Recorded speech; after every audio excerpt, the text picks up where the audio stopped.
The Minister of Foreign Affairs, Jeffrey Uyama, says the relationship between Nigeria and the United Nations remains strong and looks forward to it being strengthened.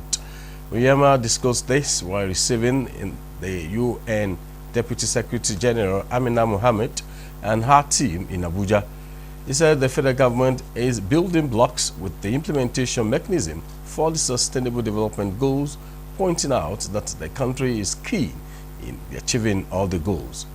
Uyama re-emphasized Nigeria's interest in Agenda 2063 of the African Union that is supplementary to the UN Sustainable Development Goals.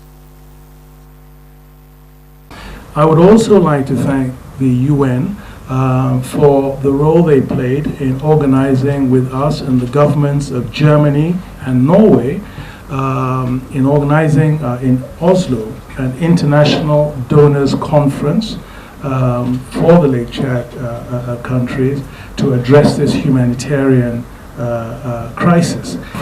But of course, as the point that has always been made, is that this is first and foremost our responsibility. We are the victims. These are our brothers and our sisters, and the primary obligation to address that humanitarian conflict rests squarely on us.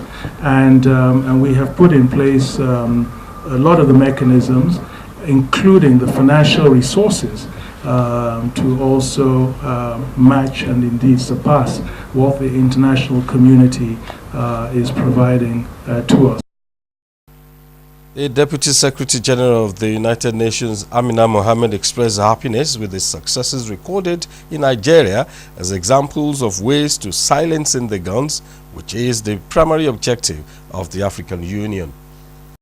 We'd like to bring to your attention that there are still many issues where our women, and especially the girls, do need a special response in the camps. I think that the Nigerian government has done a huge amount to make them safe, to provide the livelihoods in terms of their feeding and nutrition, and those efforts are considerable from where we were a year or so ago to today. However, still on the level of gender-based violence, this really needs to be addressed, and we're ready to support wherever we can.